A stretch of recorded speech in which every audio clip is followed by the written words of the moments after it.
Hello friends, नमस्कार।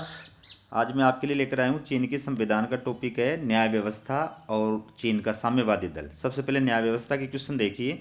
जनवादी चीन की न्याय व्यवस्था की कोई 5 विशेषताएं बताइए।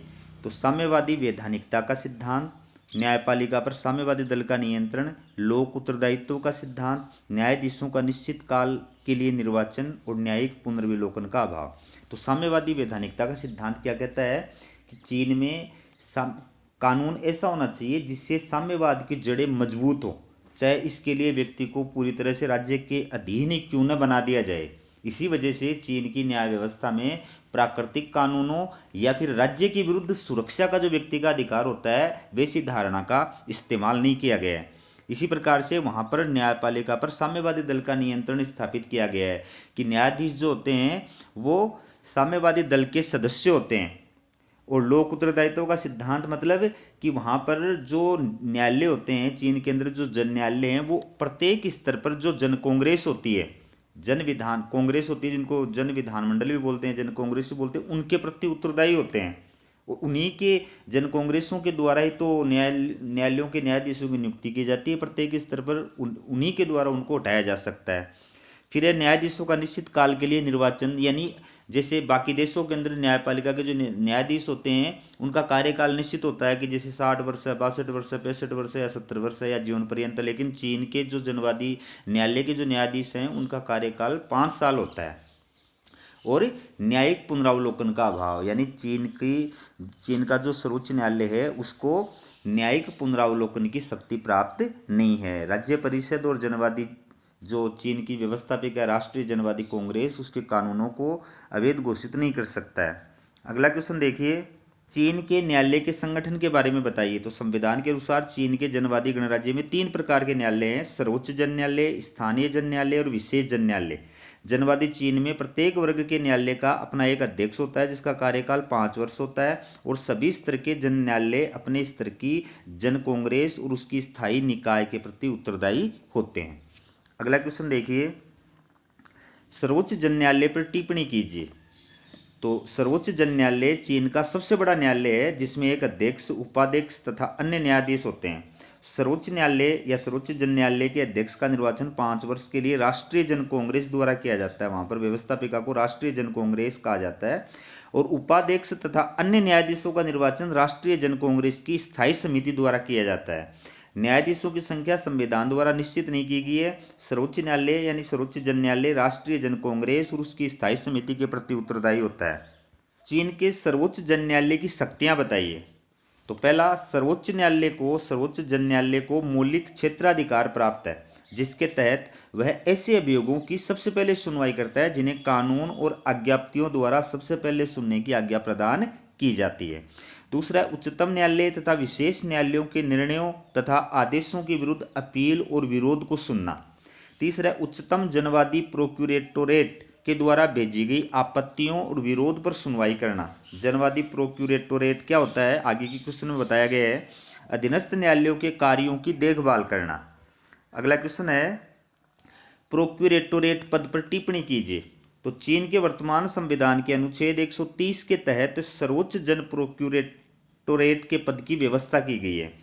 इसका निर्वाचन राष्ट्रीय जन कांग्रेस द्वारा 5 वर्ष के लिए किया जाता है। इसका प्रमुख कार्य कानून के विरुद्ध आचरण करने वालों पर मुकदमा चलाना और सरकारी विभागों व प्रशासनिक अधिकारियों के आचरण पर निगाह रखना है।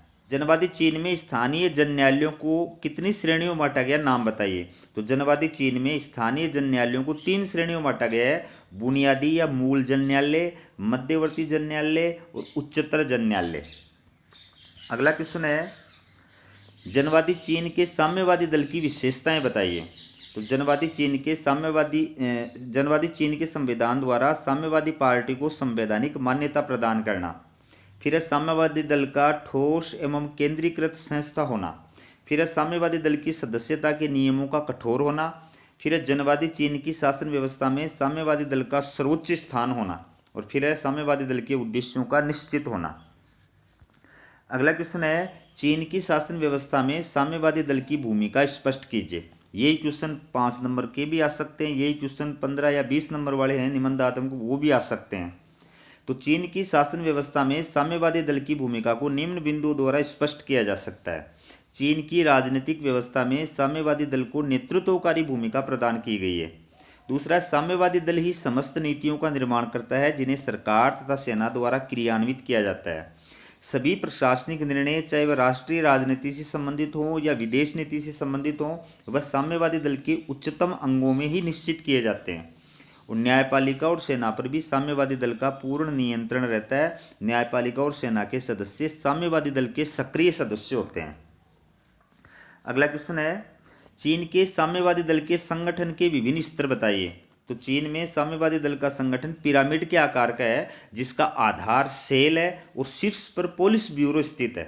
साम्यवादी दल का निर्माण निम्न संस्थाओं से मिलकर होता है: प्रारंभिक संगठन सेल, केंद्रीय समिति, पुलिस ब्यूरो, सचिवालय, दल नियंत्रण आयोग। इनमें सर्वाधिक शक्तिशाली जो होता है वो पुलिस ब्यूरो होता है।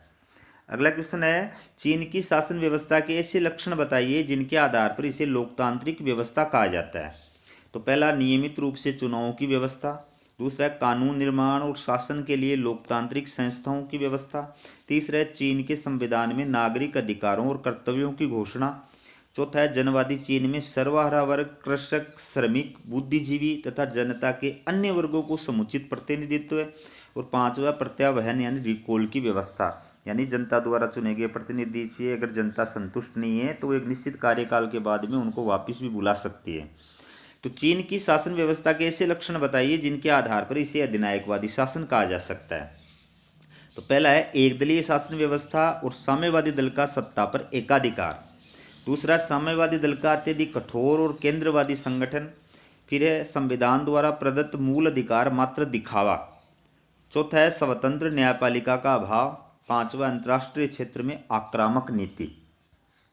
और लास्ट क्वेश्चन है, जनवादी चीन के 3 महत्वपूर्ण पद बताइए जिन्हें एक ही व्यक्ति सुशोभित करता है। तो एक तो है साम्यवादी पार्टी का महासचिव, दूसरा जनवादी चीन का राष्ट्रपति, तीसरा है केंद्रीय सैनिक आयोग का अध्यक्ष। जनवादी चीन में इन तीनों पदों को एक ही व्यक्ति सुशोभित करता है।